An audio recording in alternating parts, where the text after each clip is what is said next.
Pernah gak sih kalian berpikir kalau radio yang dulunya itu identik dengan suara penyiar di kendaraan, di rumah, atau di warung kopi, sekarang itu berkembang jadi sesuatu yang lebih modern dan fleksibel. Dulu kita mengenal radio sebagai media penyiaran audio yang bersifat informatif, menghibur, dan menemani aktivitas kita sehari-hari. Tapi sekarang di era digital ini, radio nggak cuma hadir lewat gelombang frekuensi, ia juga bisa hadir dalam bentuk podcast, siaran ulang, dan konten audio edukatif yang bisa kita dengarkan kapan saja dan di mana saja. Oke, jadi pada kesempatan kali ini kita akan bahas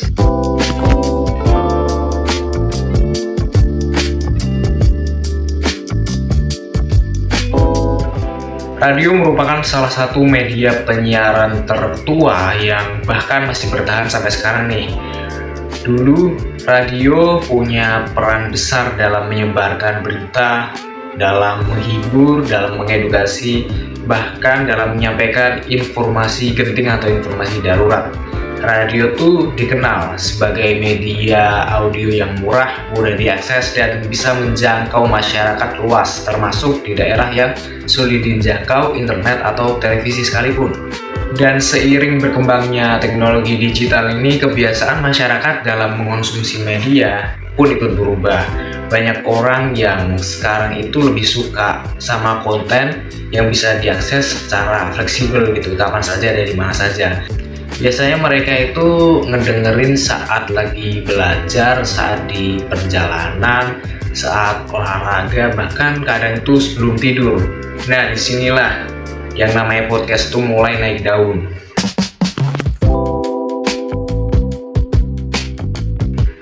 Podcast itu bisa dibilang sebagai bentuk evolusi dari siaran radio. Kalau radio tradisional tuh menyediakan program secara langsung atau terjadwal gitu. Jadi ketika jadwal programnya habis, maka ya sudah, Anda telah melewatkan program tersebut.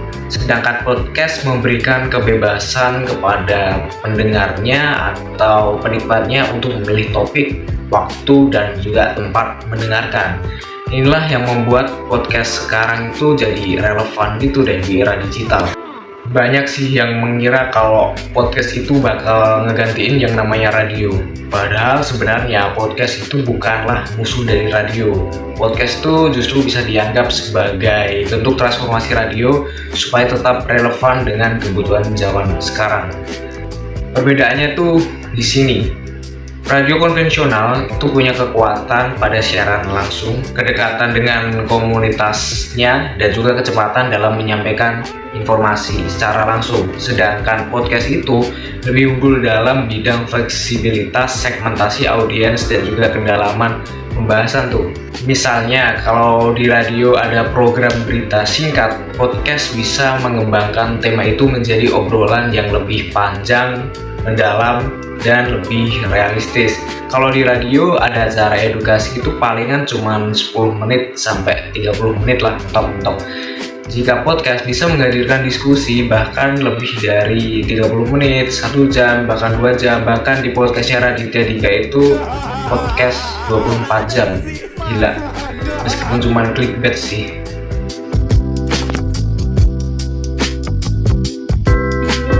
Jadi transformasi ini bukan soal mengganti media lama dengan media yang baru, tapi lebih tepatnya sebagai bentuk adaptasi media penyiaran agar tetap hidup relevan dan tentunya memberikan manfaat bagi masyarakat. Pertanyaannya tuh di sini, bisa nggak podcast menjadi sebuah media edukasi? Nah, sebenarnya podcast itu punya potensi besar buat mendukung pendidikan karena formatnya yang santai, fleksibel, mudah dipahami, dan tentunya banyak peminatnya. Banyak topik pendidikan sih yang bisa disampaikan lewat podcast, mulai dari sejarah gitu, kesehatan, teknologi, keterampilan digital, pengembangan diri, dan masih banyak lagi. Biasanya loh ya, podcast ini tuh digunain sama kebanyakan pelajar atau mahasiswa karena podcast bisa menjadi sumber belajar alternatif yang santai, chill, dan menyenangkan. Nggak semua orang nyaman sih membaca teks panjang atau menonton video berdurasi lama yang cuma membahas itu aja. Podcast itu bisa menjadi pilihan yang lebih sederhana karena cukup didengarin aja, tetapi bisa memberikan pengalaman, kesan, dan ilmu yang baru.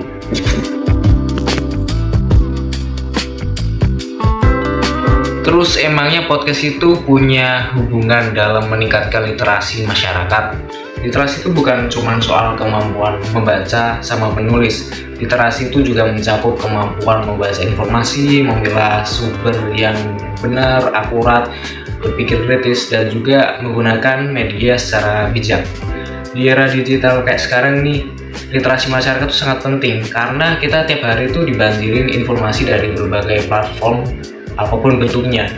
Nah, podcast yang bersikap edukasi itu bisa ngebantu kita dalam meningkatkan literasi digital dengan beberapa cara nih. Yang pertama, podcast bisa menyampaikan informasi dalam bahasa yang lebih mudah untuk dipahami. Ini membantu masyarakat yang mungkin kesulitan memahami materi yang terlalu formal, canggung, atau teknis. Kedua, podcast sering mengajak pendengarnya untuk ikut berpikir kritis. Di saat topik itu ngebahas isu-isu sosial, politik, pendidikan, atau berita, pendengar itu diajak untuk memahami lewat sudut pandang yang lebih luas lagi. Ketiga, podcast dapat menjadi sarana untuk belajar mandiri. Karena masyarakat kita itu nggak cuma bergantung pada kelas formal, tetapi juga bisa belajar lewat konten audio yang tersedia secara bebas. Bahkan di podcast ini, pendengar bisa belajar mengenali informasi yang akurat, memahami konten digital, dan membedakan mana yang fakta, mana yang opini.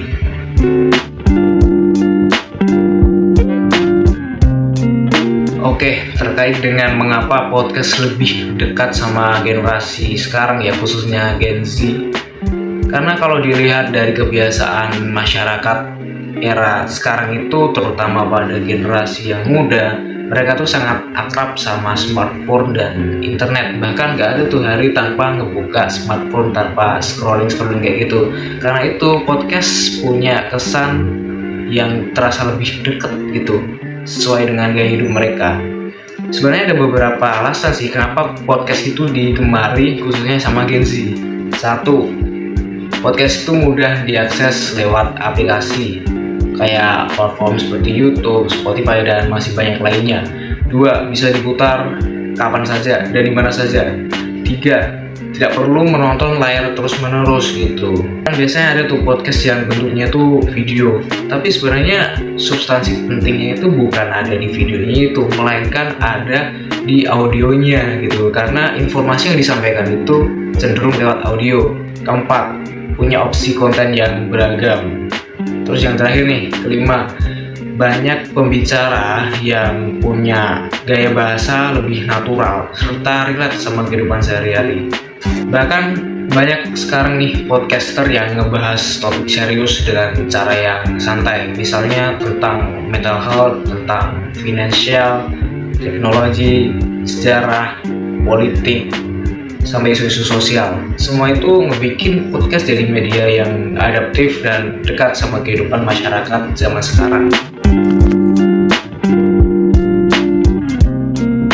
Gak cuma ngomongin soal pendidikan, tapi ini juga ada kaitannya sama penanganan krisis. Radio itu udah sejak lama menjadi media penting dalam kondisi darurat. Saat bencana alam, gangguan internet, atau situasi kritis, radio itu sering menjadi sumber informasi cepat dan terpercaya. Bahkan menurut sejarah ya, proklamasi kita itu bisa menyebar dan didengar itu karena adanya radio. Nah, kalau untuk podcast emang bukan media utama untuk siaran darurat langsung seperti radio, tetapi konsep audio digital dari podcast tetap bisa ngedukung penyebaran informasi penting, kayak misal edukasi tentang kebencanaan, tips penyelamatan, panduan menghadapi situasi darurat, sama penjelasan dari ahli mengenai krisis-krisis tertentu. Dengan begitu, transformasi radio ke podcast tidak menghapus fungsi sosial media penyiaran, justru itu makin memperluas jangkauannya. Radio tetap kuat dalam kondisi langsung, sementara podcast kuat dalam edukasi, dokumentasi, dan pembelajaran kelanjutan.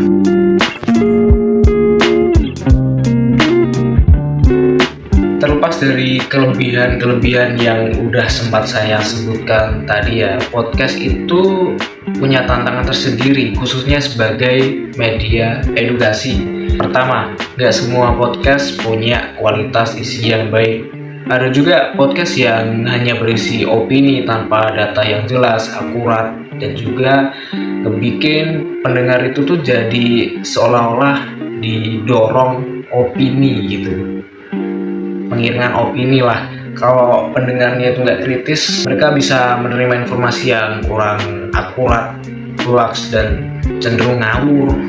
Kedua, podcast sangat bergantung pada kualitas penyampaian suara. Kalau audionya buruk atau terlalu pelan atau terlalu berisik, itu kayak ngapain sih kita dengerin podcast yang kayak gituan? Ketiga, podcast edukasi itu belum tentu menjangkau semua lapisan masyarakat. Nyatanya masih ada tuh daerah yang akses internetnya terbatas, sehingga distribusi podcast itu belum cukup bisa merata untuk dinikmati seluruh masyarakat di Indonesia. Keempat, masyarakat tuh sering lebih cepat tertarik pada konten yang hiburan sih ketimbang yang edukasi. Karena itu membuat podcast, khususnya podcast edukatif, itu perlu kreatif dan perlu menanamkan branding yang kuat agar materi edukatifnya itu tetap menarik.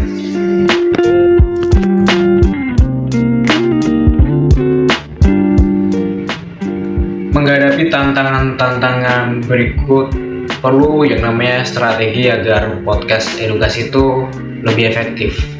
Pertama, gunakan bahasa sederhana namun komunikatif. Hindari istilah terlalu rumit buat dijelasin deh. Terus kedua, susun alur materi dengan jelas, mulai dari pembukaan, isi contoh sampai ke kesimpulan. Ketiga, hadirkan narasumber yang kompeten gitu atau sesuai dalam bidangnya. Ini itu penting supaya informasi yang disampaikan itu bisa valid dan terpercaya. Keempat, buat durasi yang pas, jangan terlalu pendek, juga jangan terlalu bertele-tele. Kelima, manfaatkan platform digital yang mudah diakses kayak misal YouTube, Spotify, atau platform podcast lainnya lah. Keenam atau terakhir, sertakan unsur interaktif. Unsur interaktif tuh kayak ngajak pendengar buat ngirim pertanyaan, komentar, atau topik yang pengen dibahas di episode podcast berikutnya.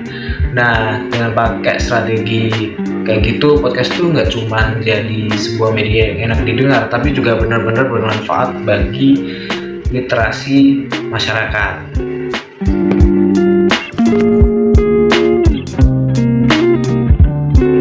Oke teman-teman, dari pembahasan tadi itu kita bisa menyimpulkan kalau radio itu nggak benar-benar hilang ditelan bumi di era digital. Radio justru bertransformasi menjadi lebih fleksibel melalui podcast dan media audio digital lainnya. Transformasi ini jadi sangat penting karena yang namanya podcast atau media audio digital lainnya itu punya manfaat seperti memudahkan penyebaran informasi, mendukung edukasi, meningkatkan literasi digital masyarakat, sama menjadi media yang relevan bagi generasi sekarang, khususnya buat media penyiaran dalam bidang pendidikan dan juga penanganan krisis kayak berita-berita darurat gitu yang bisa disampaikan secara cepat dan gampang gitu, fleksibel.